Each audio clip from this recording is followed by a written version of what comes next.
Então vamos lá, pessoal. Agora a gente inicia a nossa aula 2 do curso, então, do SPSS, né? Onde o nosso objetivo é a gente começar a analisar os nossos dados, né? Fazendo análise univariada, né? O que seria a análise de dados univariados? É a análise de cada dado, de cada variável, né? Individualmente. Nesse momento que a gente vai fazer uma descrição e exploração dos dados, né? É o nosso primeiro passo de qualquer análise de um banco de dados, analisando uma variável de cada vez. E essa análise, né, a primeira coisa para a gente entender os tipos de possibilidades de análise que a gente possa fazer é a gente entender o tipo de variável que a gente tiver, tá? Então, se a nossa variável for qualitativa ou categórica, vocês vão lembrar da aula passada, a gente falou um pouquinho sobre isso, a gente vai poder utilizar tabelas de frequência e gráficos do tipo setores e barras. Na aula passada a gente teve bastante variáveis desse tipo, a gente utilizou essas três, né, ferramentas aqui. A tabela de frequência e esses dois tipos de gráficos, né, setores, ou pizza, ou torta, e o gráfico de barras, né. Se as variáveis são quantitativas, né, ou numéricas, a gente usa medidas descritivas, também fazemos isso, lembram das variáveis, aquelas, os indicadores de confiança social e de confiança institucional? A gente calculou média, desvio, mínimo e máximo, né? E além disso, que a gente já fez na aula passada, então hoje a gente vai dar um pouquinho a mais do que a gente já fez, né? Que a gente já viu bastante disso. Mas nesse caso, a gente também pode então fazer gráficos do tipo histograma e boxplot. A gente não chegou a fazer esse, a gente vai ver. Aqui tem uma observação que seria mais um cuidado. Não podemos calcular medidas descritivas para variáveis qualitativas, categóricas, tá? Por exemplo, eu dei um exemplo para vocês lá. Imaginem sexo, né? A gente tinha lá que o masculino era 1 e o feminino era 2. Se a gente pedir média, ele vai calcular, né? O SPSS vai aceitar, porque a nossa variável ali é do tipo 1, 2, né? Ela é um código. E aí, o que vai acontecer? Vai aparecer um valor entre 1 e 2 que não quer dizer nada, né? Mas tem muita gente que faz isso e analisa, então cuidado, tá? Aí é preciso a gente entender o tipo de variável que a gente tem. Então agora rapidamente vamos falar dos tipos de variáveis, vamos classificar as nossas variáveis. Então a primeira classificação é essa que a gente já tinha falado antes, que são qualitativas ou categóricas, ou quantitativas numéricas, né? As categóricas ou qualitativas se subdividem em nominais e ordinais, tá? E as numéricas ou quantitativas se subdividem entre discretas e contínuas. Então, vamos entender primeiro as nossas categóricas ou qualitativas, que os próprios nomes já dizem, né? Descrevem qualidades, categorias. E elas se subdividem entre nominais e ordinais. A gente até viu exatamente o exemplo que está aqui nos slides, né? Eu chamei a atenção de vocês, que uma nominal, por exemplo, seria sexo, porque não há sentido de ordem entre os níveis, masculino e feminino. Já as ordinais, a gente tem esse sentido de ordem entre os níveis. E o exemplo que a gente viu foi o nível de instrução. Lembra que a gente criou aquela variável? Porque a variável original do nosso banco de dados era o número de anos de instrução. Então, a partir dela, a gente criou 3 categorias, né? Mais ou menos tipo, né? Aqui tá falando primário, secundário, universitário, tipo fundamental, ensino médio e ensino superior, né? Mais ou menos isso pelas divisões lá de anos de escolaridade. Ou seja, eu tenho 3 categorias, mas que eu tenho ordem entre elas, tá? Já as variáveis numéricas, os números, né, dessas variáveis são números reais observados, né, que trazem informações do número. E esse número, né, essas variáveis, elas podem ser discretas ou contínuas. Discretas só assumem valores inteiros, né? Então, um exemplo que a gente viu na aula passada, né, foi o nosso finalzinho da aula passada, foi quando a gente viu lá aquela variável de participação cívica, que contava das 10 possibilidades de participação, quantas, né, participações, então era o número de participações cívicas que cada indivíduo tinha no último ano lá, né, no ano de 2002. Já as contínuas, então, assumem valores contínuos, né? Então, de uma forma geral, qualquer valor dos reais, e às vezes inclusive negativo, pensando em variáveis do tipo temperatura, pode assumir valor negativo, né? Então, pensando em qualquer valor, né, dentro do escopo da variável, inclusive vamos pensar assim, valor quebrado, né? Então, peso, altura, tempo, velocidade. Aqui, pra gente finalizar, eu quero chamar a atenção de um exemplo que é bastante, assim, confundido. A idade.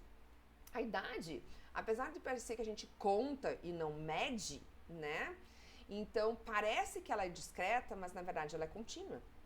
Porque a gente só conta um número de anos, né, de idade que uma pessoa tem, como forma de facilitar a medição.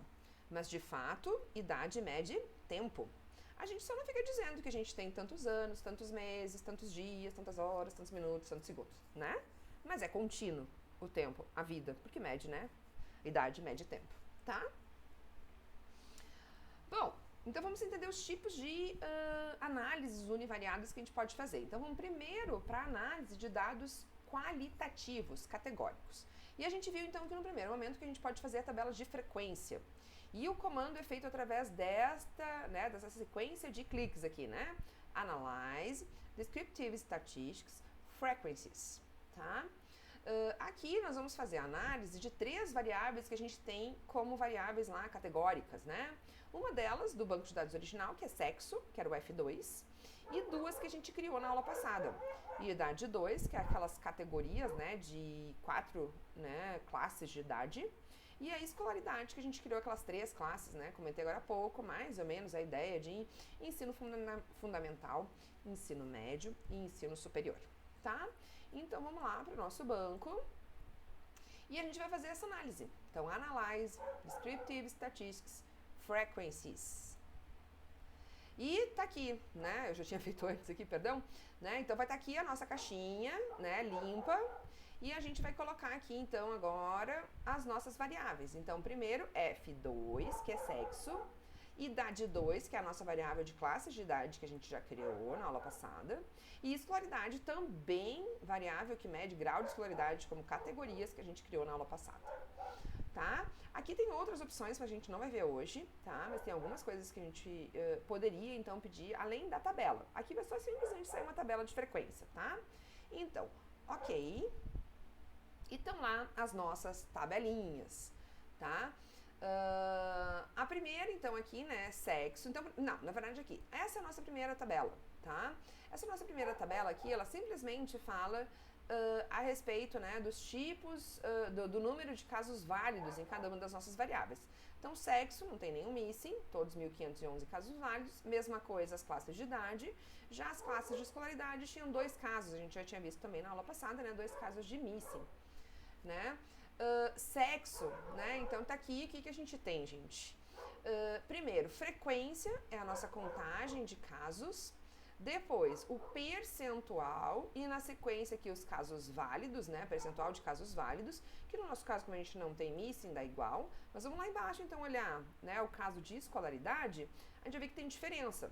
O percentual primeiro aqui, ó, vai incluir os casos de missing. Então, 100% vai fechar nos 1.511, né, casos totais. Já os casos válidos só vai considerar tirando os valores, né, de missing, né, de não respostas. O percentual cumulativo está fazendo o quê? Somando até determinado valor, né? Então, a gente tem, por exemplo, na primeira classe, que é até 9 anos, 69,3. Na segunda, que é de 10 a 12, 16,2. O que é o percentual cumulativo? É ir somando linha a linha, né? Então, por exemplo, esse 86 aqui, como é que eu interpreto? 86% das pessoas têm até 12 anos de escolaridade, né? Ou seja, tudo para cima, né? Acumulando até a segunda classe, tá? Que mais eu queria mostrar aqui para vocês? Se a gente der um duplo clique, então vamos mudar nessa aqui, ó, a gente consegue editar. Então, vamos supor, frequência, percentual. Então, vamos lá, percentual. Eu posso, então, arrumar, né? E escrever aqui em português, percentual, certo? O que mais que eu posso fazer? Eu posso aqui, ó, selecionar e mudar, né? Não quero desse jeito, não gostei desse jeito. Clico com o botãozinho direito e boto ali, ó, Cell Properties, tá? Se a gente voltar aqui, ó, a gente tem no formato do valor, aqui, ó, é um valor numérico e tem uma casa decimal.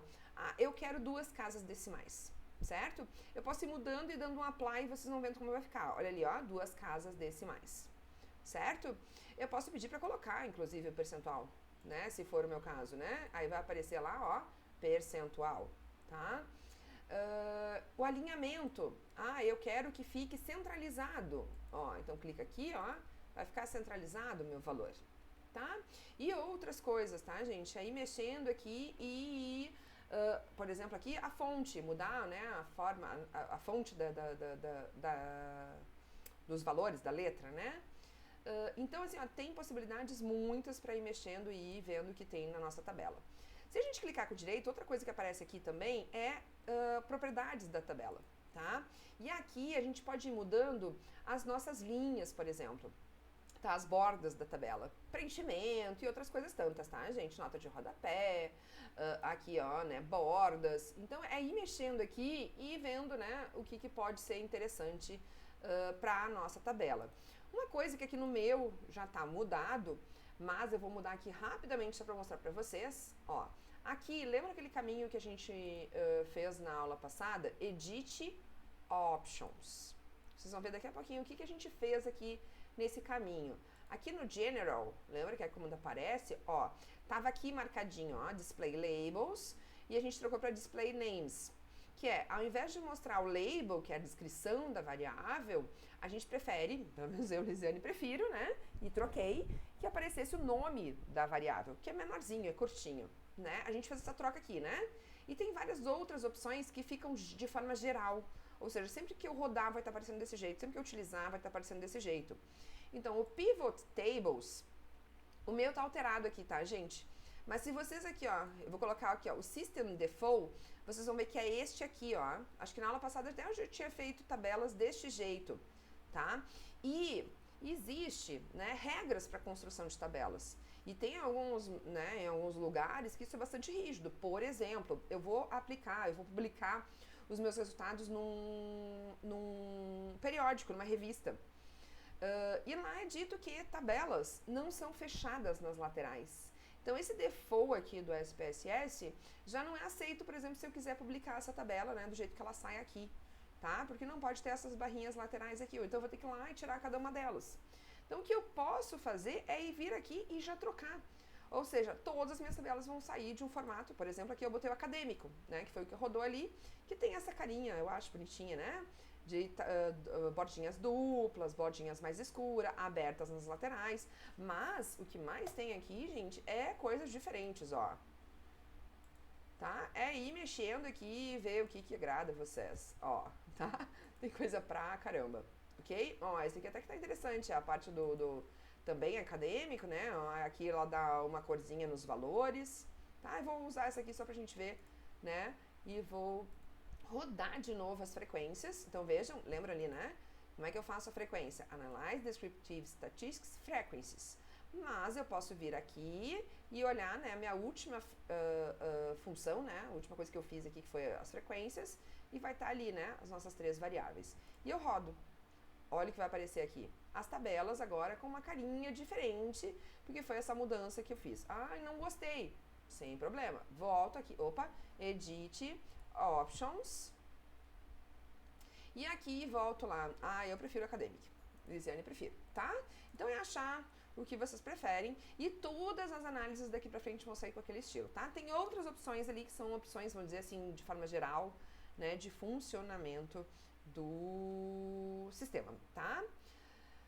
Próxima análise que a gente vai fazer, então, são, então as tabelas estão aqui, os gráficos. Então, o primeiro gráfico que a gente vai ver é chamado gráfico de setores, também conhecido como gráfico de pizza ou gráfico de torta. E nós vamos fazer ele para a variável sexo. Bom, como é que eu faço isso? Graphs, Legacy Dialogs, Pi. Tá? Lembra que a gente fez na aula passada, mas vamos agora olhar, né, com calma exatamente o caminho. Tá aqui. Primeira coisa, né, esse é o gráfico mais simples, né, é o que a gente vai fazer. Tem outros mais complexos, né, mas talvez a gente não chegue a olhar aqui no curso.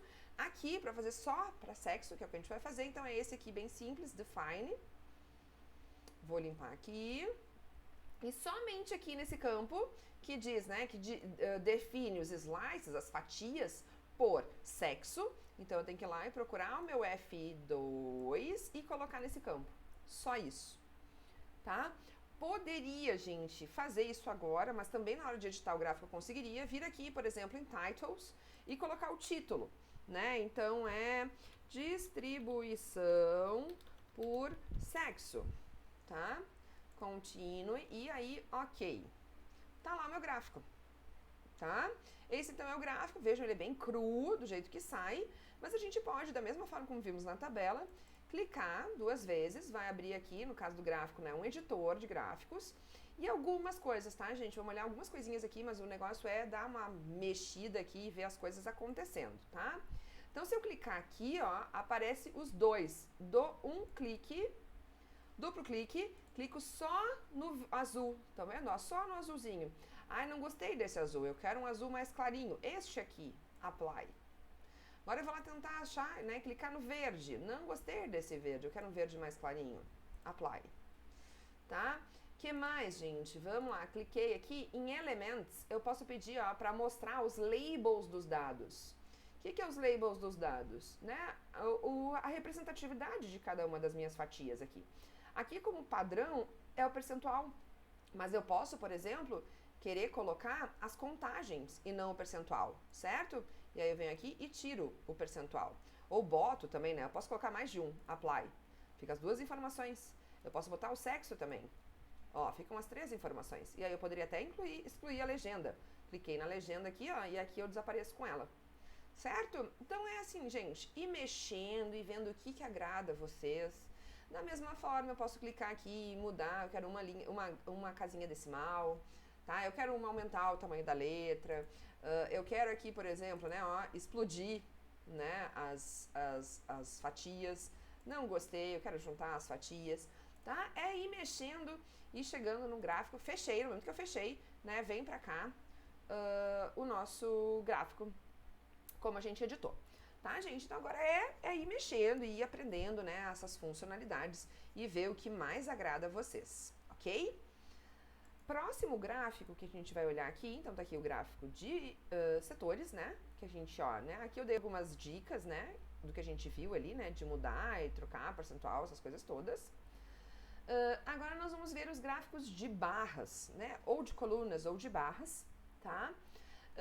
E o caminho é muito parecidinho, né, com o gráfico aqui. Opa! Ficou erradinho aqui, gente, perdão, ó. Aqui tá como gráfico de pizza, mas não é no gráfico de pizza não, tá? Então vamos olhar ali. É no mesmo caminho, perdão, aqui ó, Graphics, Legacy Dialogues, só que ao invés do pie, na verdade é bar, tá? Então tem um errinho ali que eu tenho que arrumar, tá? O nosso que a gente quer aqui é no Simple, né? E neste aqui, né, Summary for Groups of Cases. Então, só define, tá? E nós vamos aqui, né, na categoria dos eixos, colocar a nossa variável, tá? Que variável que a gente quer aqui? A nossa variável que a gente vai utilizar é a escolaridade, tá? Então, eu tenho que arrumar esse slide aqui, gente, que deu um errinho no slide 11 mesmo, ó. Vou mostrar aqui pra vocês que tá todo, né, igualzinho ao anterior. E agora, na verdade, eu quero fazer o gráfico de barras. Então, aqui, todo o caminho aqui tá com um errinho, né? Esses dois aqui, no caso. Tá? Então, o meu eixo das categorias... Aqui, na verdade, né, que tá errado. O meu eixo das categorias é a escolaridade. E aí, eu vou apertar OK. Então, aqui no eixo das categorias, a nossa escolaridade... Aquela, né, que a gente criou lá na aula passada, boto aqui. Mesma coisa, gente, quer colocar aqui, né, e trocar como, botar aqui o título, ou pode ser lá na hora de editar, né, tudo como vocês preferirem, tá?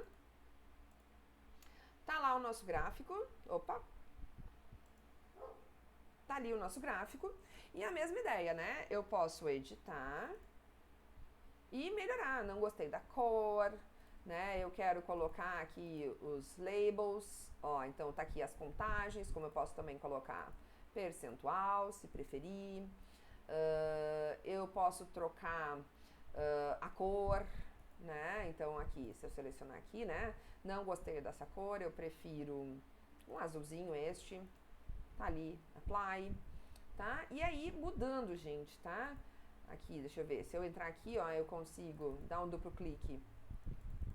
Opa, ó, e trocar, eu não quero count, eu quero contagem, por exemplo, né? E aí o ideal seria que aqui, né, eu trocasse, tirasse o percentual aqui, né? Porque não faz muito sentido, né? Se eu tô botando contagem ali, aparecer o percentual. Certo? E aí mexendo e vendo como vocês preferem, né, que o gráfico de vocês apareça, ó. Depois que eu mudei o que quer que eu tenha mudado, né, tá aqui o nosso gráfico final, né, que eu vou levar lá para minha apresentação, ok?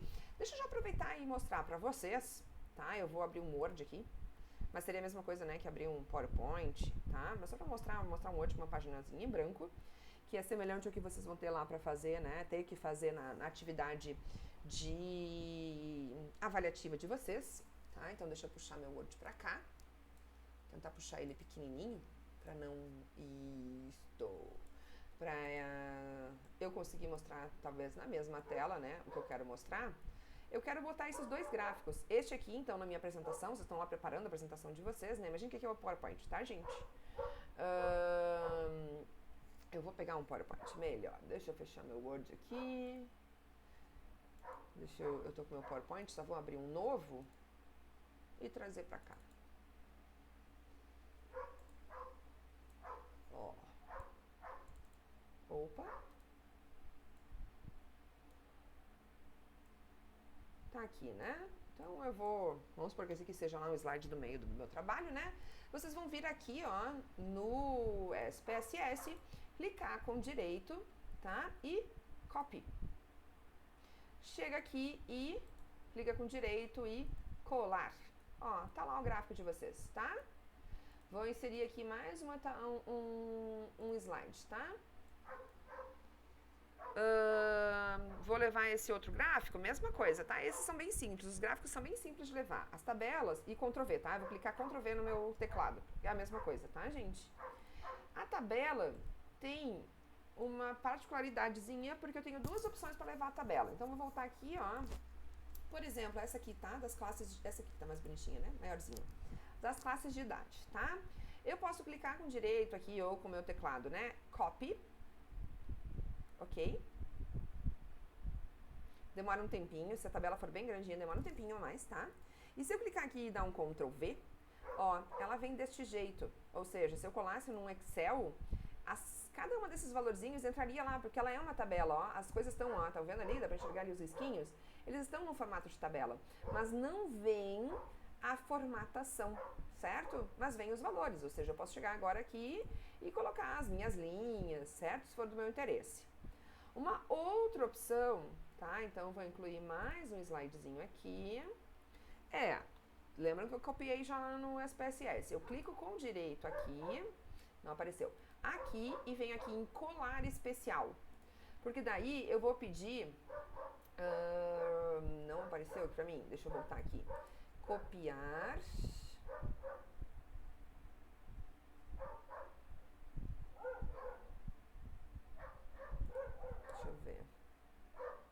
Era para ter a opção ali no SPSS no Excel, perdão, né, no PowerPoint, de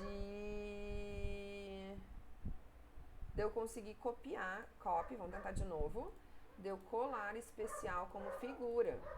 Não está aparecendo para mim aqui. Fiquei devendo, gente, não sei porque meu SPSS não está funcionando esse colar especial aqui. E se eu colar, ele vai vir só desse jeito, né? E eu gostaria, Ctrl+Z, que viesse o meu colar especial.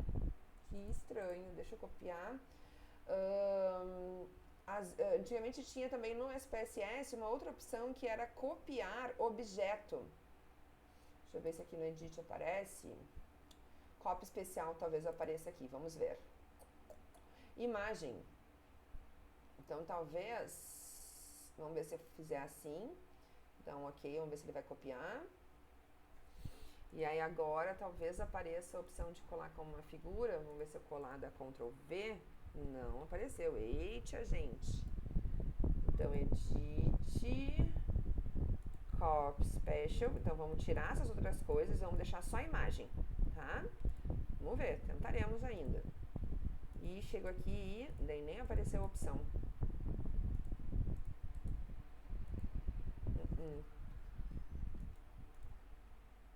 Não tá funcionando, gente. Fiquei devendo pra vocês do porquê que isso não aconteceu. que sempre aconteceu. Ai, que coisa ruim, né? Ficar de mentirosa. Colar especial.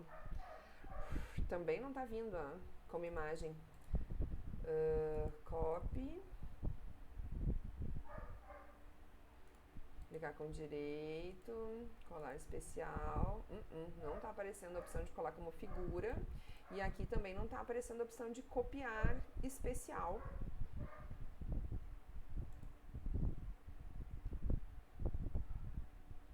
Que teria que ser aqui, né? Onde teria que ir a opção de levar uma imagem. E não está indo. Não sei, gente. Se eu descobrir, eu mostro pra vocês na próxima aula, tá? Fiquei devendo isso, me perdoem.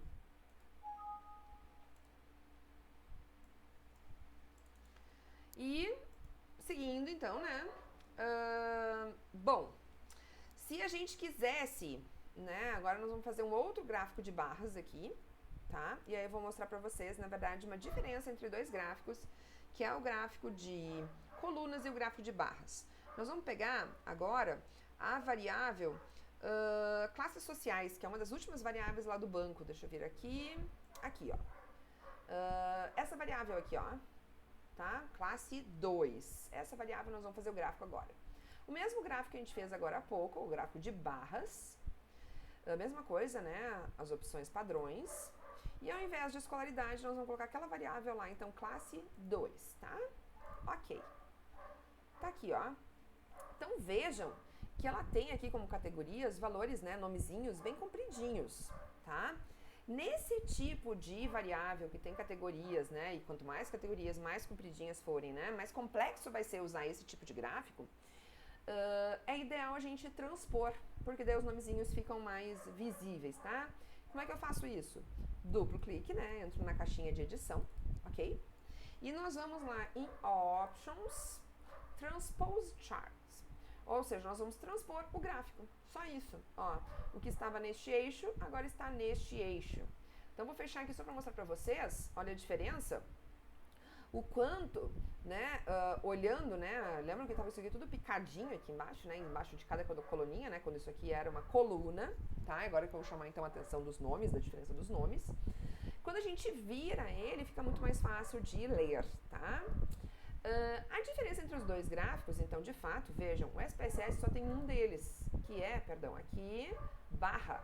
Mas, na verdade, do ponto de vista estatístico, os dois gráficos têm nomes diferentes.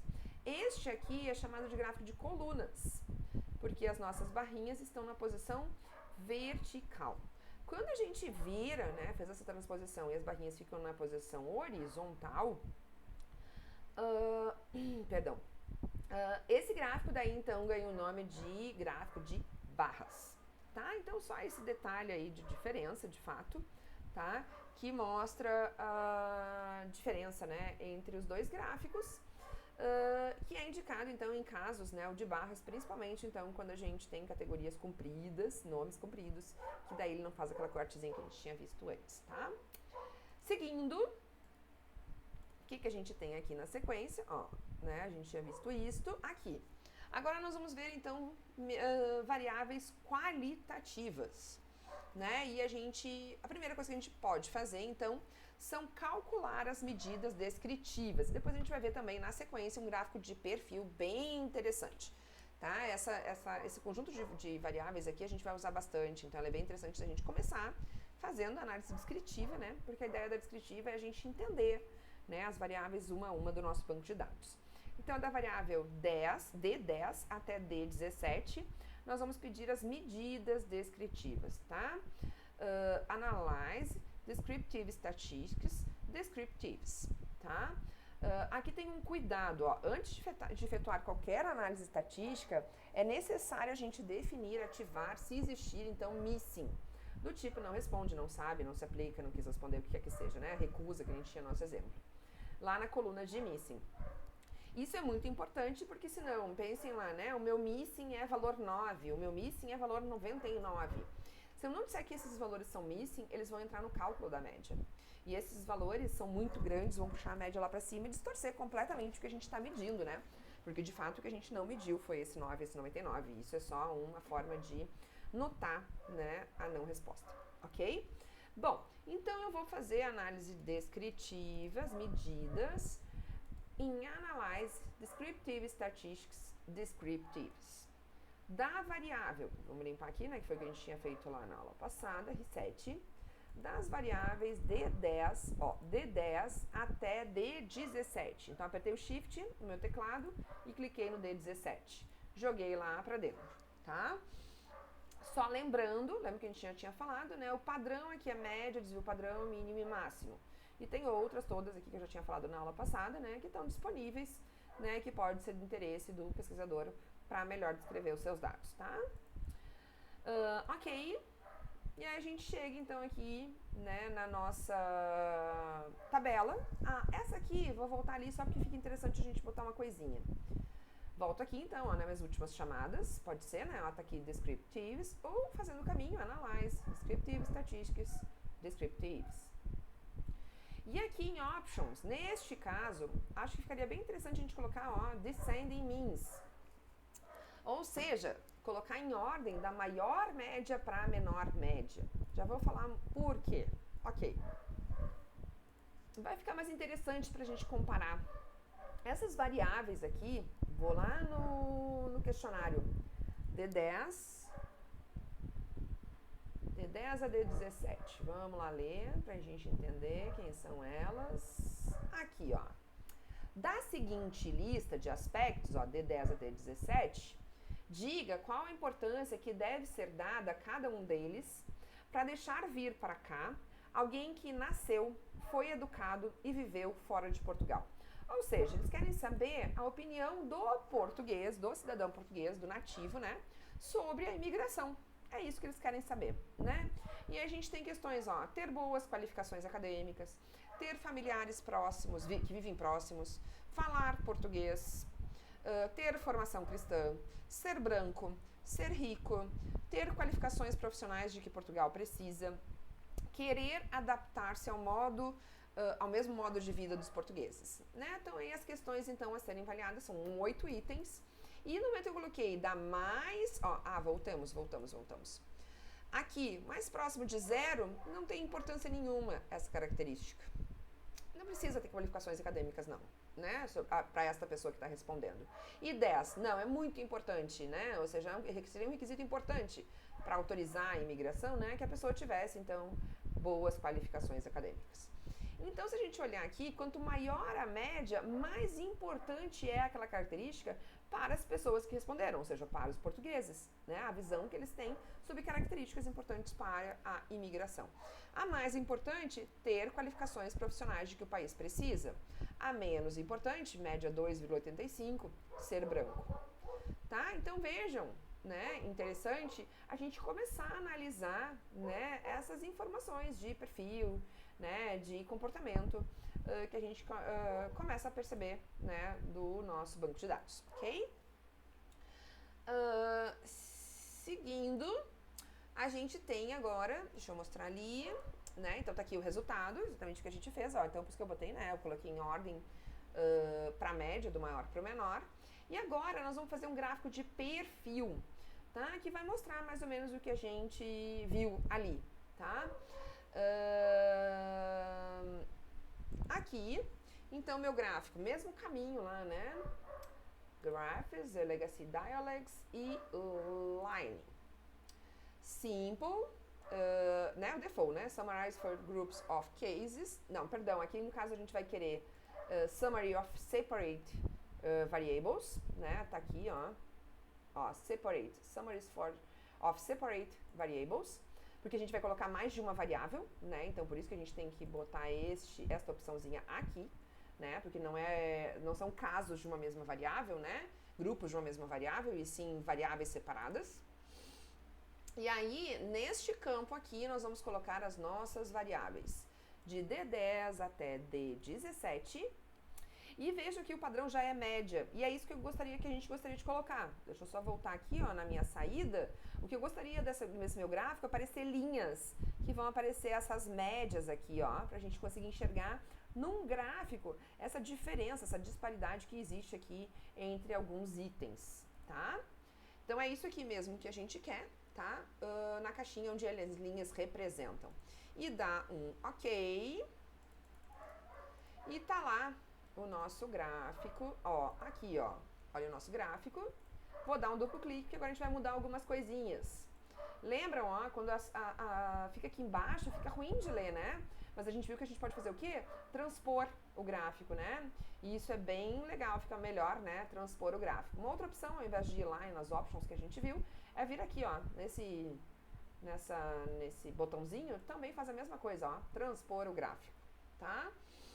Outra coisa que eu posso fazer é colocar esses valores, ó. Claro que fica muito, dá pra ver, né, claramente, ó, que aqui é o mais pra direita, que a gente já tinha visto, que são as qualificações profissionais, e aqui tá o mais pra esquerda, o menos importante é ser branco. Mas a gente pode colocar os valores, se for de interesse. Então, Elements, tem que clicar no gráfico, né? Elements, não está aparecendo, acho que eu tenho que clicar na linha, vamos ver. Ah, agora sim. Opa!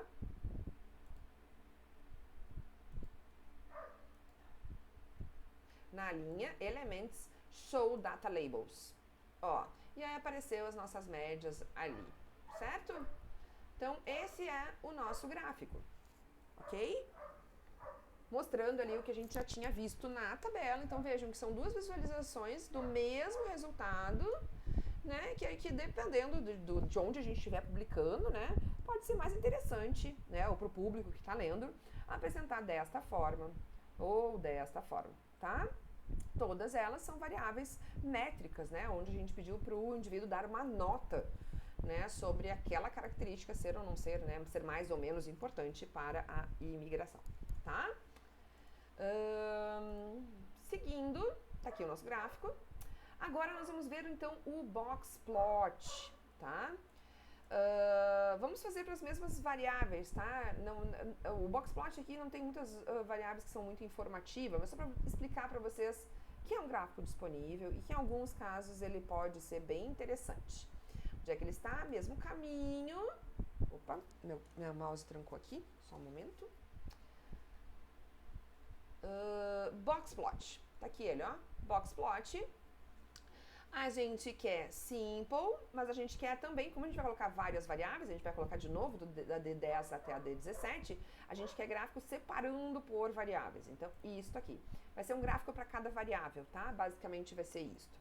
Ok. E aqui onde os boxes, né? Então, são as caixas, porque você vai ver que o gráfico parece uma caixinha. Nós vamos colocar as nossas variáveis de interesse lá, D10 até D17. Certo?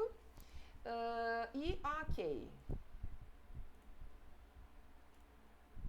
Ó, então aqui os nossos gráficos. O que ele mostra? Uma distribuição. Qual a diferença, gente? Este gráfico aqui, eu estou olhando só a média na hora que eu comparo os meus 8, né? São 8 itens, 8 características, né, sobre a imigração. Neste caso aqui, além de eu estar olhando, vejam, isso é importante eu chamar a atenção, tá? Esse risquinho aqui do meio não é a média, tá? É a mediana.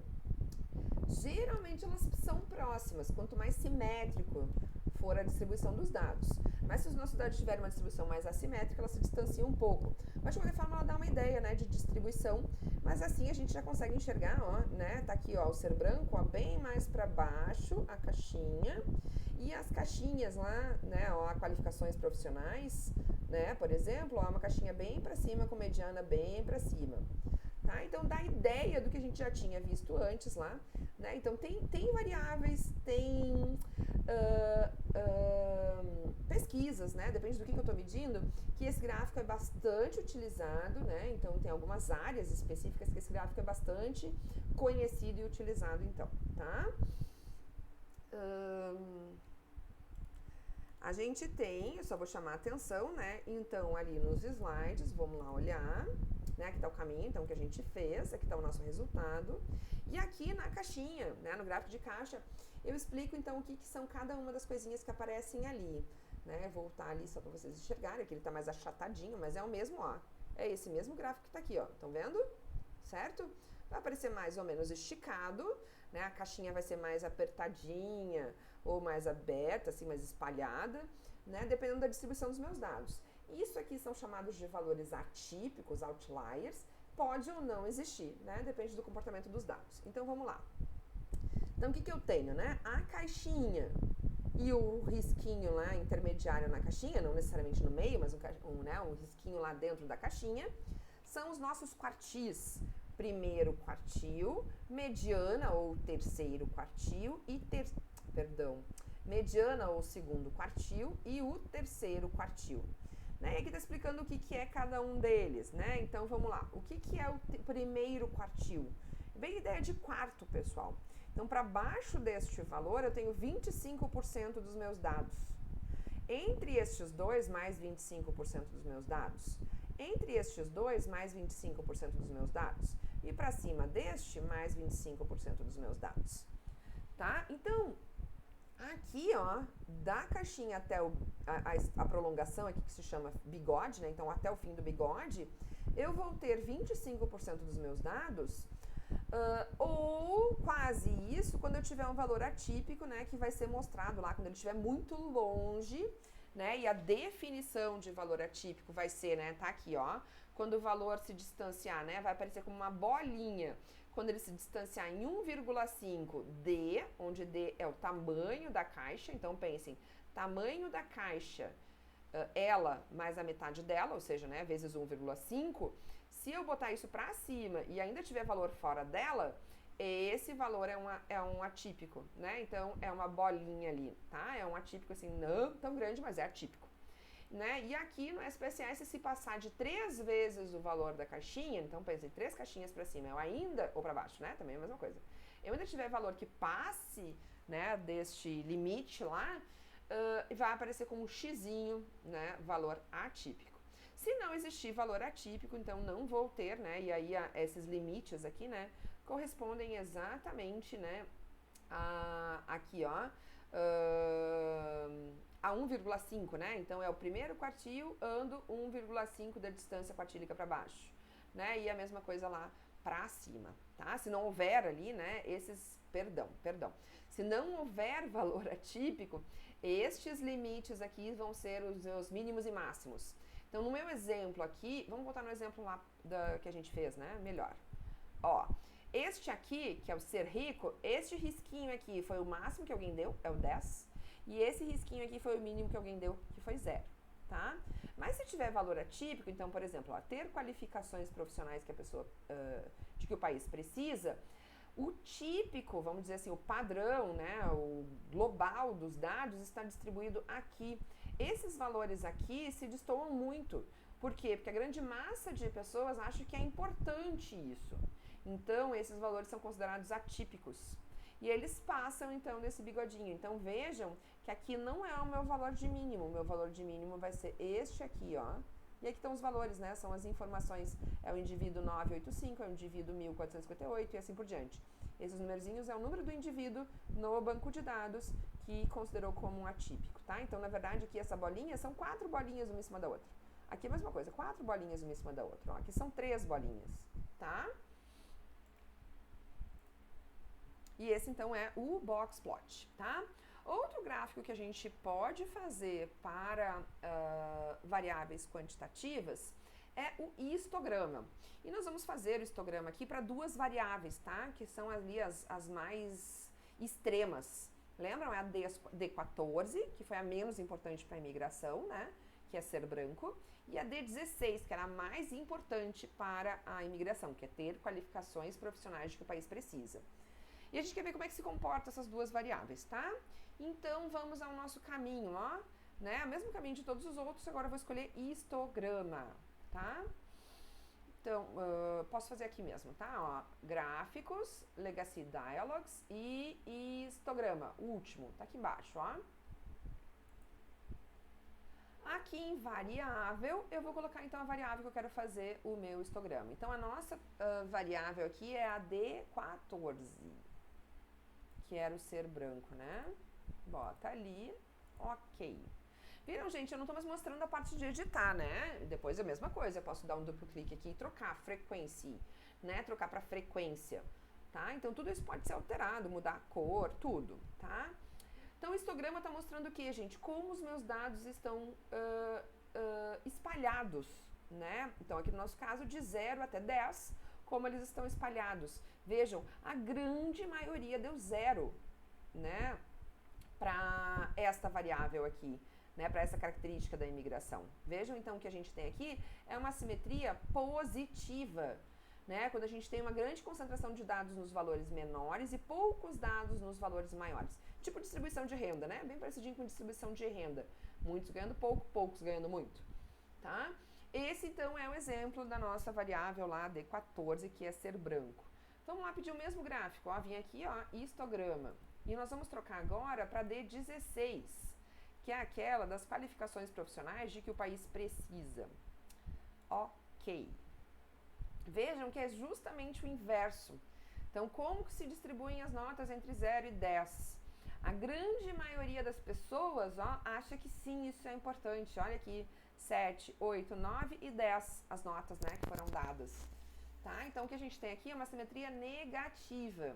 É uma concentração de valores maiores e poucos valores menores, tá? Essa é a ideia, então, de assimetria negativa, tá? Então, né, não precisa decorar, mas a ideia do negativo, eu dou dica lá, né, para meus alunos, negativo, porque se eu fosse pensar numa caudinha, né, se eu fosse suavizar isso aqui, pensando numa distribuição, né, mais bem ideia de distribuição mesmo, teria uma cauda para o lado de cá, para os valores negativos. E essa aqui eu teria uma cauda para o lado de lá, para os valores positivos. Beleza? Então, estão aqui os nossos dois gráficos e aqui falando sobre a simetria que eu tinha comentado, tá? Agora, nós vamos falar aqui um pouquinho de inferência, tá? Nós vamos falar um pouquinho de estimação e nós vamos falar um pouquinho de testes, tá? Para os nossos casos, do caso aqui para cada variável individualmente. Então, nós vamos ver alguns exemplos aqui, né, para estimar e testar, né, os nossos parâmetros. Vamos entender, então, primeiro, o que é um parâmetro. Então, pensem lá, gente, um exemplo muito clássico que eu gosto de usar é pensar na pesquisa eleitoral. O que é o parâmetro, né, na eleição? É justamente a intenção de votos. Aqui, pensando, aqui, né, esse π é a minha proporção na população.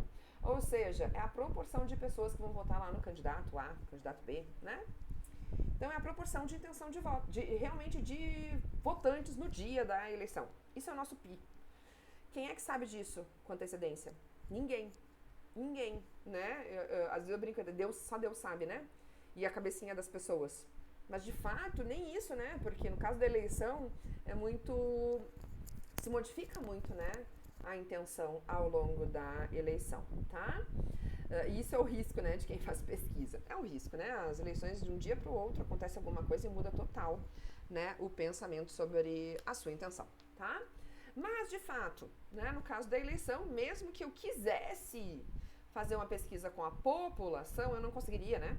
Porque eu não teria tempo. Quando eu terminar de perguntar para toda a minha população, talvez já chegou o dia da eleição.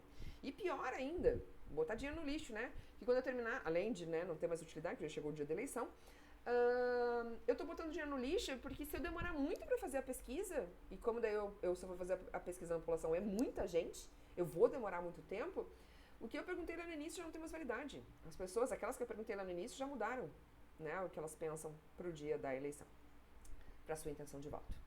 Então, né, não é só na pesquisa eleitoral, é basicamente todas as pesquisas à nossa volta, né, quando a gente faz pesquisa, a gente faz pesquisa amostral, né, porque a gente não tem dinheiro, porque a gente não tem tempo, né, e a gente precisa, então, obter resultados porque continua, né, o nosso objetivo continua estando na população, né, mas a gente não tem dinheiro, não tem tempo, e aí a gente faz o quê? A gente vai lá e tira uma amostra, certo? Qual é o nosso objetivo? Estimar esses parâmetros na nossa amostra.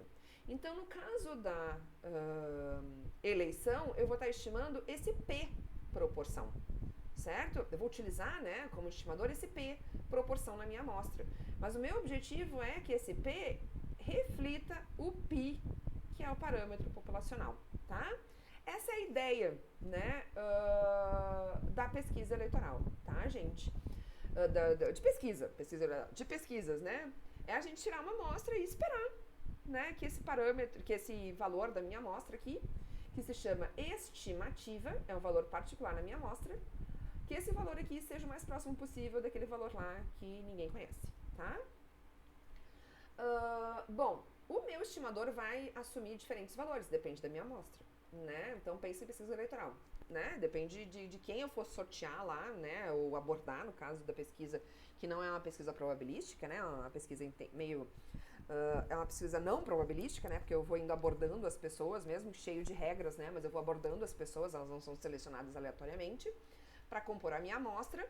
Se fosse uma outra pessoa selecionando, se fosse um outro dia da semana, se fosse um outro lugar da cidade, seriam uma outra, né? Outras pessoas e, portanto, uma outra amostra.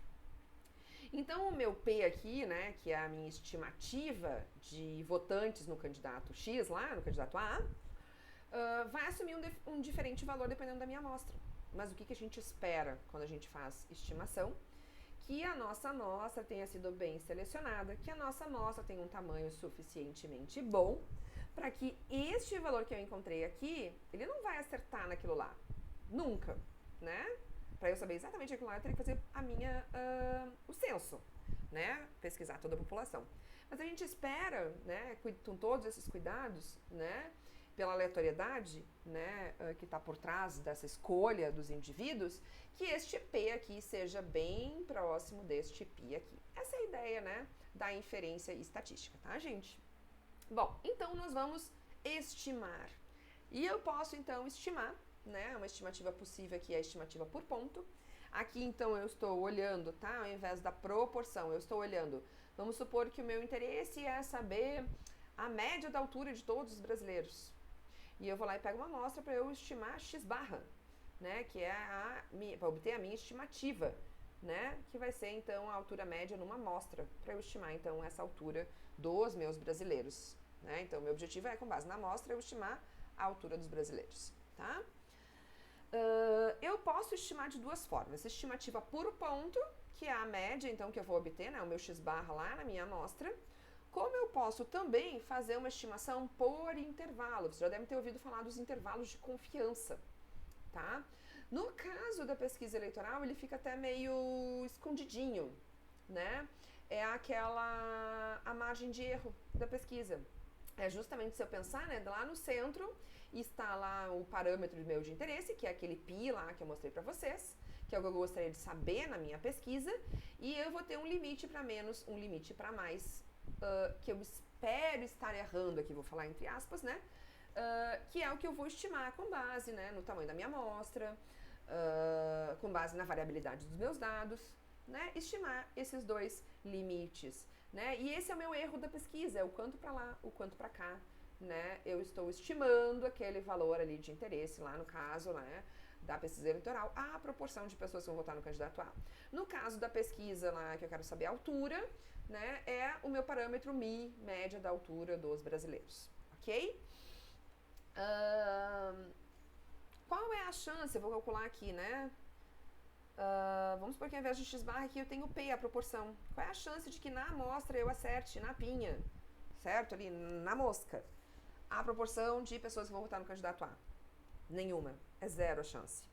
Mas se eu fizer um intervalo, né, pensem lá, lembram lá?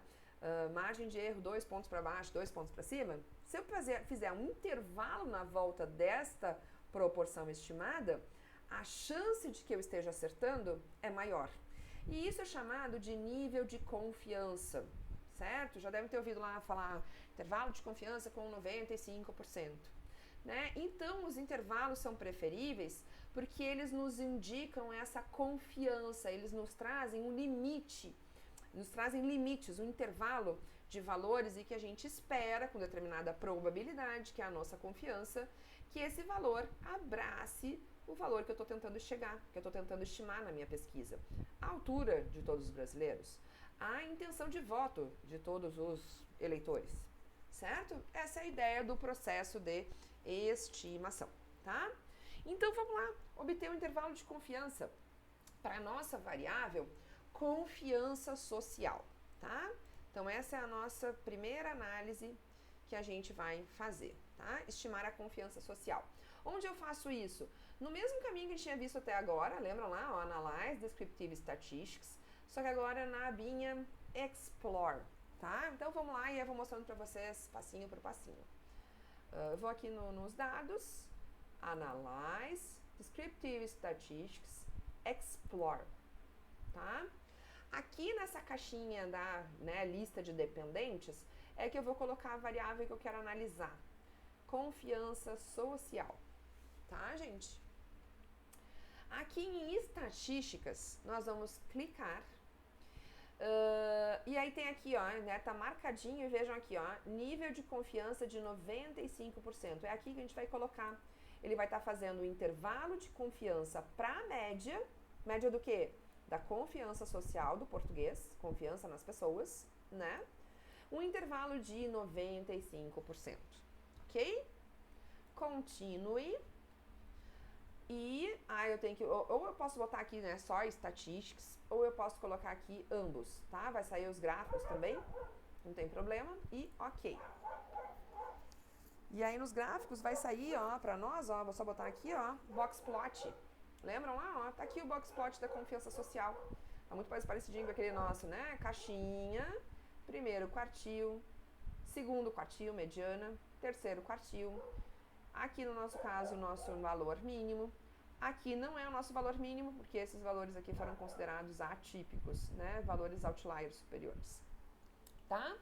Esse é um outro gráfico que é muito parecidinho com a carinha do histograma, mas e ele é viradinho pro lado de cá, né? Ele tem uma forma de fazer um pouquinho diferente, não é mais muito utilizado, mas antigamente se utilizava muito. E o nomezinho dele é ramo e folhas, tá? Mas o que eu queria chamar a atenção de vocês é isto aqui que nós temos aqui, tá? O que ele nos entrega? Algumas coisas que a gente já tinha antes, lá no menu, este menu aqui, lembra quando a gente vinha aqui, ó, opa, em descriptives, o que tinha aqui para nós quando a gente pedia, por exemplo, para a variável confiança social? Mínimo, máximo, média e desvio padrão. Então aqui, mínimo, máximo, média e, cadê você? Desvio padrão, tá aqui.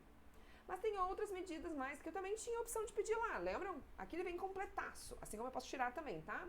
Tem mediana, tem variância, tem range, que é o intervalo, amplitude interquartílica, quem é esse moço? É o tamanho da caixa, exatamente o tamanho da caixa.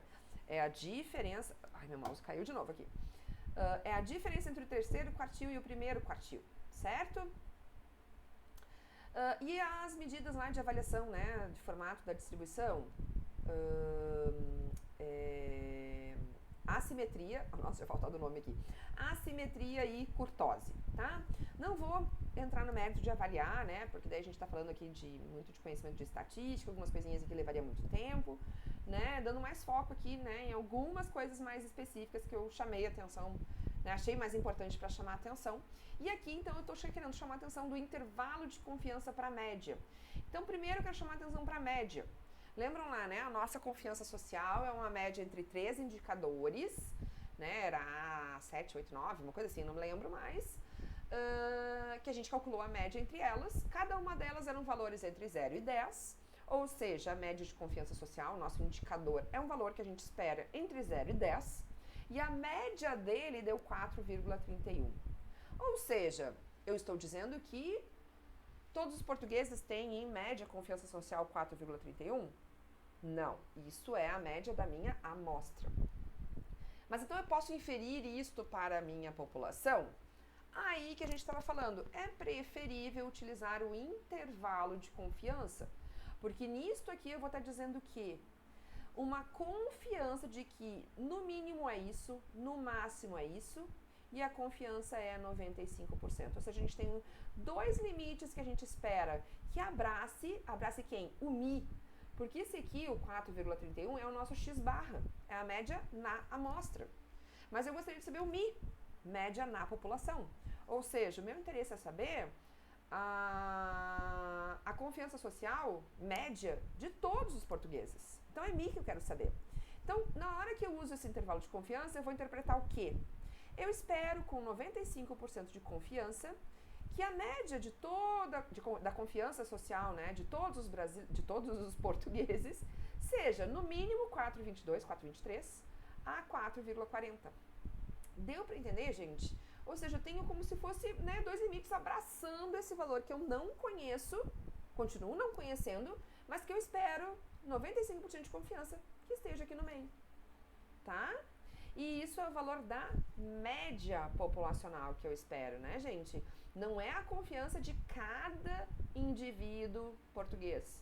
É a confiança média de todos os portugueses, tá? Isso é bem importante, gente, tá? Também ir fazendo, a gente vai fazendo cada vez mais coisas, e isso vai ficando mais...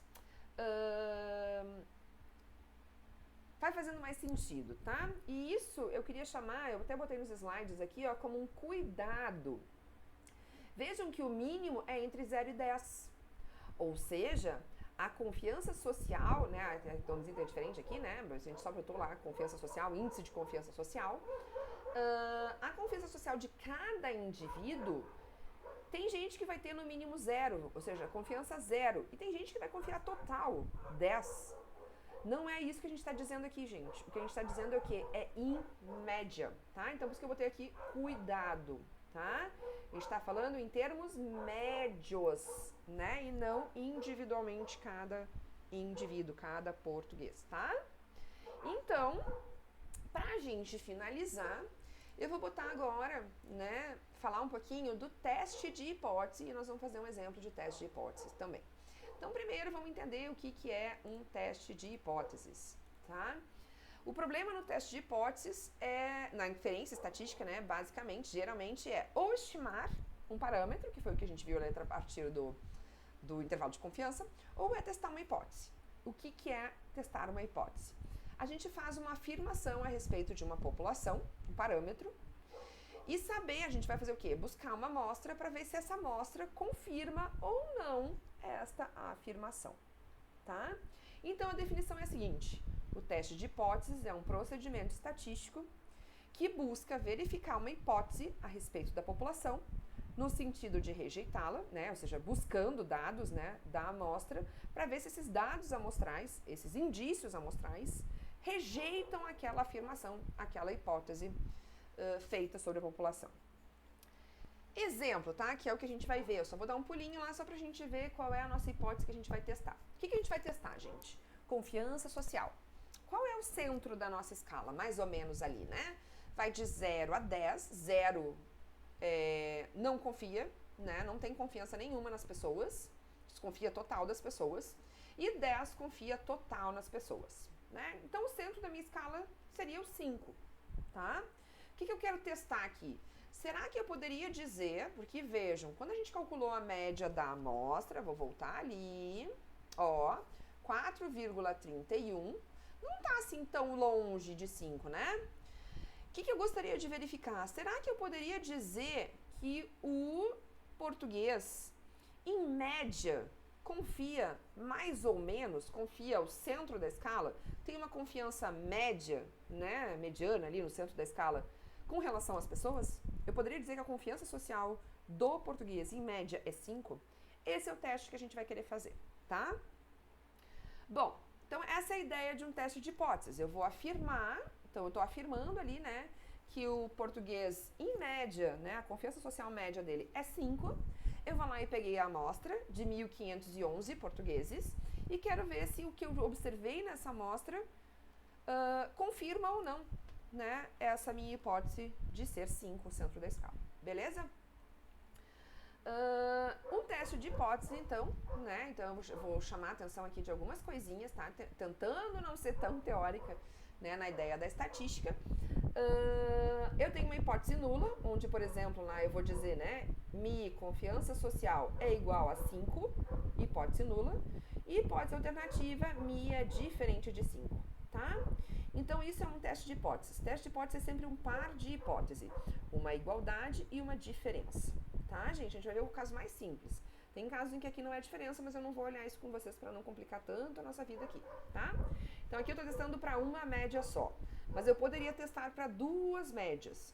Então, eu poderia estar fazendo um teste comparando, por exemplo, será que a confiança social de homens e mulheres é a mesma? Ou homens e mulheres têm confiança social média diferente? Certo? Isso é a ideia do teste de hipóteses. Nós vamos calcular uma estatística de teste, né, que é a estatística T de Student, vai aparecer daqui a pouquinho, né, o teste lá no SPSS. E O objetivo é calcular essa estatística e ela vai nos mostrar, né? A gente vai comparar ela aqui com o valor crítico. Na verdade, o que a gente vai calcular aqui é este valorzinho aqui, né, das caudas, que a gente vai chamar de significância lá do teste. E se esse valorzinho aqui das caudas for bem pequenininho, certo? Nós vamos dizer o quê? Não parece que isso é verdade. Porque se isso for verdade, né? Ou seja, se fosse realmente 5, o nosso valor aqui daria aqui no meio, certo? Que é o centro da nossa escala lá. Daria aqui no meio, certo? Então, quanto mais longe der daqui, mais eu estou me distanciando, mais eu estou buscando, trazendo evidências de que isso não é verdade. E, portanto, eu rejeito essa hipótese e fico com a hipótese alternativa que diz, então, que a média é diferente do 5. Tá? Para tomar essa decisão, nós vamos definir um erro, porque sempre existe um erro. Já vou mostrar aqui uma tabelinha daqui a pouquinho mostrando a ideia de erros, né? Sempre existe erro ao se concluir. Por quê? Porque eu estou usando uma amostra para inferir para a população. Então, o pesquisador deve definir qual é o erro máximo que ele tolera para essa rejeição, né? Ou seja, se eu começar a ver valores na minha amostra que se distanciam desse 5 aqui, que é o meu valor de teste, eu vou preferir rejeitar H0. Mas eu sei que eu posso estar errando. Ou seja, a minha amostra ali me trouxe indícios de que o nosso indivíduo português ali, né, em média, ele é muito desconfiado, ou seja, deu muito menor do que 5. Ou não, ele é muito confiante, deu muito maior do que 5. E isso se refletia ali como uma flutuação amostral, né? Ou seja, eu digo ali entre aspas de novo, né? Eu tive o azar de que a minha amostra não refletiu o real, né? A minha amostra ali mostrou algo que não é a população. E eu tomei uma decisão errada, né? Porque os dados amostrais refletiram. O cara os portugueses são muito desconfiados, caiu pro lado de cá. Ou os portugueses são muito confiantes e caiu pro lado de cá. Existe chance de ser errado? Sim. Mas a chance disso é muito pequena, né? Vamos pensar. É o azar, a amostra azarada, né? E o pesquisador deve delimitar qual é a chance deste erro acontecer. Qual é, na verdade, a chance que ele tolera de que este erro possa acontecer. E geralmente é o contrário daquela confiança que a gente viu lá né? Não é geralmente. É o contrário daquela confiança. Então, se eu quero ter uma confiança no meu resultado de 95%, quer dizer o quê? Eu tolero errar no máximo 5%. É isso, tá? E este erro, a gente vai ver, então, que existe, sempre que a gente faz teste, 2 tipos de erro. E esse é o erro do tipo 1, que é o erro mais grave e é o erro que a gente consegue controlar num teste de hipóteses. E aí, a gente usa muito aqui, né, esse exemplo aqui, para mostrar que o erro que a gente faz um teste de hipóteses é mais ou menos o que um juiz faz ao tomar a decisão sobre um réu, se ele cometeu ou não um crime.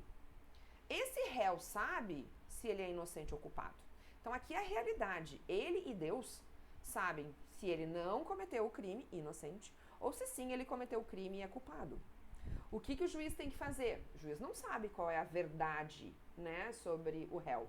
Ele vai buscar dados, informações, indícios, né, que vão apontar se isso aqui tende a ser verdade ou se isso aqui tende a ser verdade. Certo, gente? E com base nisso, decidir, então.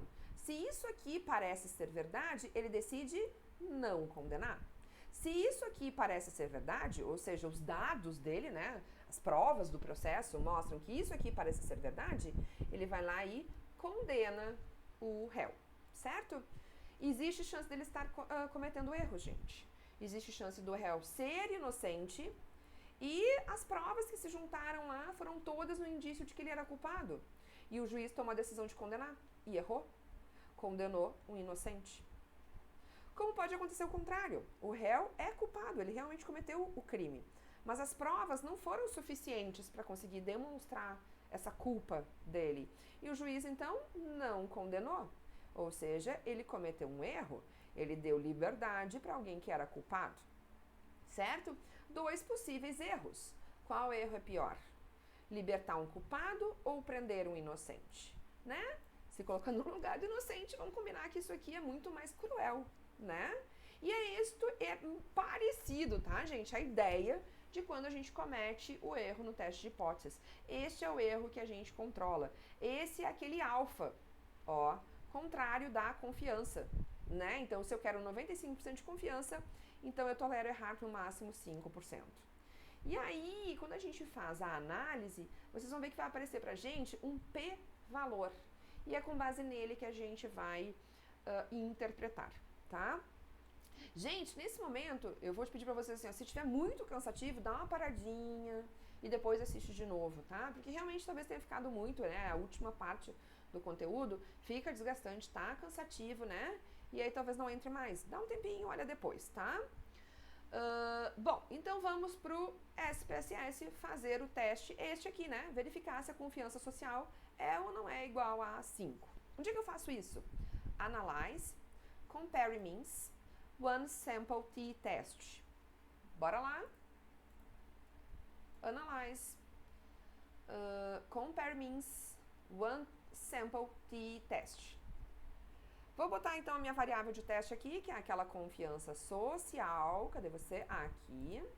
E aqui eu vou colocar o valor de teste, o nosso 5. É isso que eu quero testar. Ver se a confiança social média do português é igual a 5 ou não, é diferente. Certo? Ok. Então agora vamos olhar o que a gente teve de resultado e interpretar, tá, gente? Aqui em cima, entrego muita coisa que a gente já tinha visto lá na tabela anterior, né? Número de observações, média, desvio padrão. Aqui é o erro padrão da média, que eu tinha falado, eu acho que na aula passada também, que é o desvio padrão dividido pela raiz do n. Então, isto sobre a raiz quadrada disso, dá esse valor, tá? E aqui a gente tem o resultado do teste, tá? Então, é um teste para uma amostra, tá aqui o valor de teste 5, tá? E a gente tem aqui, então, o valor do T, que é aquele que eu falei. Vamos voltar aqui um pouquinho. Que é o valor que eu vou ver aqui, ó. Se ele estiver aqui no meio, aquele T deu exatamente 0. Então, quanto mais longe de 0, quanto mais pro lado de cá negativo, quanto mais pro lado de lá positivo, tá demonstrando o quê? Que ele tá muito longe do 0. E estando muito longe do 0, quer dizer o quê? Que isso aqui não é verdade. Então, a tendência está nos mostrando que a gente deve rejeitar isso aqui, que Mi não é 5, que a confiança social média do português não é o centro da escala 5, é diferente, tá? Então, sigo aqui. Grau de liberdade aqui é aquele valor -1, tá? Não vou entrar no mérito do que é. E aqui eu quero chamar a atenção deste valor, tá? Vai aparecer outros exemplos mais pra frente, e aí a gente vai olhando isso com mais calma. Vocês vão vendo no dia a dia de vocês com outros exemplos, e aí as coisas vão começar a fazer mais sentido, tá? Esse valorzinho aqui é o amigo, é o carinha que a gente vai comparar com aquele alfa, tá? Então, a gente viu que a confiança é 95%, né? Isso quer dizer que aquele alfa, que a gente chama de significância, que não é esse carinha aqui, tá? Mas é parecido a ideia, aquela significância é 5%, tá? Então, vamos ficar nesse exemplo, que geralmente são os valores mais utilizados. Ou seja, o pesquisador quer uma confiança de 95% no resultado. O pesquisador quer um erro máximo de 5%. Então, agora que eu estou fazendo um teste, o que ele está dizendo é, eu tolero errar no máximo 5%, certo? E essa decisão é sobre rejeitar H0, tá, gente? Sempre este erro está na hipótese rejeitar H0, tá? Na decisão rejeitar a hipótese H0, tá? Então, eu vou dar um duplo clique aqui, só para mostrar que esse valorzinho aqui, ó, ele é muito pequeno, gente. Olha aqui, é 7,19 elevado, multiplicado por 10 na menos 48. Ou seja, tem 48 zeros pro lado de cá. É 0,0000000, ou seja, é muito pequenininho. O que é esse carinha aqui, gente? É o p-valor. Já ouviram falar dele? Tá? É uma das medidas assim, que mais aparece em artigo científico. O tal p-valor. O p-valor é a medida que a gente compara com o alfa, aquele 5% lá, a nossa significância. Então, a diquinha que fica aqui, tá? E aqui é meio decorebinha, gente, porque a gente vai ter que fazer mais vezes, isso vai fazer sentido para nós. Quando este valor aqui, que é o p-valor, for menor do que o alfa, o nosso 5%. 5% é, em valor decimal, 0,05, né? Então, no nosso caso, sim, é menor, é muito menor. Isso quer dizer o quê? Que com base nesta amostra, utilizando este resultado, essas evidências, tipo juiz, né? Decidindo com base nestes dados, ele vai tomar a decisão de rejeitar H0 com segurança. Porque o erro dele é muito menor do que o 5%, que é o erro que ele tolera. Ele só vai decidir não rejeitar H0, ou seja, não dizer que é diferente de 5, né, que é esse o teste que a gente está fazendo, né, na H0 está dizendo que é 5 e na alternativa está dizendo que é diferente de 5, se ele estivesse errando aqui, se esse valor aqui fosse mais do que 5%. Tá, gente? Então, a decisão, e aí a gente vai lá, a gente vai lá para os nossos slides, a nossa decisão aqui, ó, é rejeitar H0. Ou seja, o que a gente está dizendo é que a nossa média aqui, que foi menor do que 5, né, 4,31, ela é significativamente diferente da média de referência, que é o 5. Ou seja, o nosso português, eu consigo dizer, né, ou seja, eu consigo concluir que a nossa hipótese de que o português, em média, tem confiança média social, né, a média da confiança social dele não é igual a 5, é diferente de 5. E eu posso até dizer o sentido, é menor do que 5. Então, o nosso português, em média, é mais desconfiado do que a gente presumiria ali seria, né, mediamente, né, confiante se fosse igual a 5. Não, é menor do que 5. E é menor, significativamente menor que 5. Tá, gente? E por fim, pra gente finalizar aqui, né, uma outra opção da gente exportar o nosso resultado é a gente exportando em PDF a nossa saída. Então, eu vou usar aqui, ó, essa nossa saída, fiz todas as minhas análises aqui, ó. Eu posso, e também talvez seja uma opção da gente resolver aquele problema que eu fiquei devendo pra vocês, né, desculpa. Eu vir aqui, ó, então vamos fazer isso junto que a gente vai conseguir fazer, né, e levar os nossos dados lá pro nosso PowerPoint. É File, Export,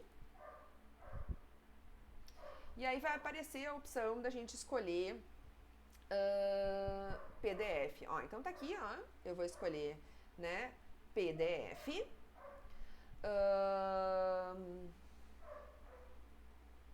A gente tem aqui ó, eu posso tudo, né, ou tudo que está visível, ou algumas coisas selecionadas. Aqui eu posso mudar algumas opções. Não, acho que isso aqui não nos é interessante. E aqui, ó, eu vou colocar a minha saída. Tem uma outra saída aqui. Eu vou colocar aqui curso saída. Vai lá pro meu desktop, eu vou lá e vou abrir ele, tá? Vai sair então o arquivo PDF, tá? E eu vou, ó, aqui tem outras opções, né, em HTML, PowerPoint. Nunca fiz isso aqui, depois eu vou fazer pra ver como é que fica, tá, gente? E, ok.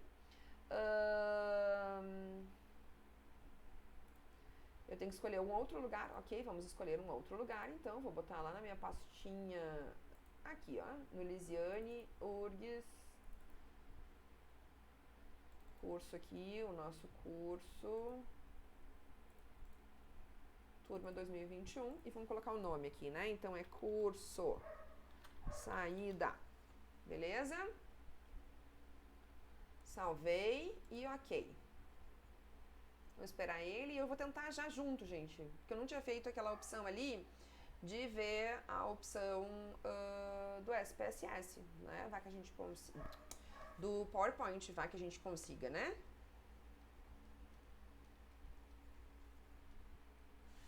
Vamos lá. Exportar de novo. E vamos escolher PowerPoint aqui. Vamos ver como é que fica. PowerPoint. Vai ficar a mesma coisa, vai dizer curso saída PPT. Vamos ver se vai funcionar. Ok.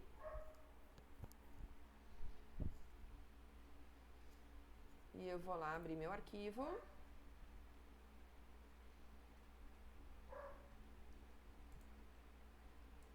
Ó, vamos ver aqui. Ele ainda tá pensando ali, tá, gente? Mas esse aqui ele já rolou, ó. Então vamos abrir aqui, que é o saída em PDF, tá? Tá abrindo, ó, tá aqui o que a gente fez, ó. Então ele sai tudo, tá? A gente poderia ter escolhido algumas coisinhas, ele tem opções de não sair, né? Como é que é? As linhazinhas de comando lá, né? Os logzinhos. Mas a gente consegue vir aqui, então o que eu quero fazer agora com vocês é verificar se eu consigo, ó, copiar a minha imagem. Se eu clicar com direito aqui, talvez eu consiga, então, copiar a minha imagem. Deixa eu diminuir um pouquinho essa minha visualização. Opa, diminuir a visualização, né? Eu consigo dar um recorte aqui. Já estamos na ferramenta de selecionar, né? Já. Então eu consigo, ó, tirar um instantâneo. Venho aqui, ó. Seleciono. Vai dar certo? Vai. Agora vai dar. A área foi selecionada. Eu posso não pedir para não mostrar mais isso aqui, né? Eu sei que quando ele piscar vai acontecer isso. Eu venho aqui no meu PowerPoint. Novo. Tá aqui, vou trazer aqui pra vocês, que nem tinha feito aquela hora, só pra fazer esse teste, tá, gente? Aqui, limpei e vamos colar. Dedos cruzados, yes! Tá ali, ó, tá? Então tem essa opção pra vocês lá pra fazer o relatório final, né? Tá aqui o meu gráfico, bom, daí diminuam, né? Vejam o tamanho que vocês precisam ali fazer. E fechou, beleza, que bom, tá? Então essa é uma opção. E vamos ver agora, nunca tinha feito, então esse é a saída, né, em PowerPoint, já que eu não estava conseguindo, né? Mas eu ainda vou tentar dar uma procurada do porquê, gente, né? Lembram que a gente tinha aqui, ó? Eu tentei clicar com direito aqui e ter uma opção de copiar a figura ou colar a figura lá no PowerPoint e não consegui, né? Então fiquei devendo isso. Mas vamos ver aqui, ó, tá aqui, ó, curso saída, saiu um PowerPoint. Vamos ver como é que saiu, como é que ficou isso aqui. Ó, mesma coisa, ó, gente. Só que ele salvou como se fosse uma pastinha, né? Uma folha aqui grandona, mas eu posso vir aqui e tá aqui, ó. Ó, ficou as nossas figuras, ficou até mais legal. Muito mais fácil do que ir lá e dar aqueles, né? Fazer aquelas seleções. Ó, tá aqui a nossa tabela, tá vendo? Ó, daí vem como figurinha a tabela. E ficou melhor, ó, o nosso gráfico de perfil. Certo, gente? Então, fiquei bem faceira. Que eu acho que é uma opção legal aqui que aprendi a converter para PowerPoint. Tá, gente? É isso, compridinho aí o conteúdo dessa segunda aula. E a gente tira depois as dúvidas juntos.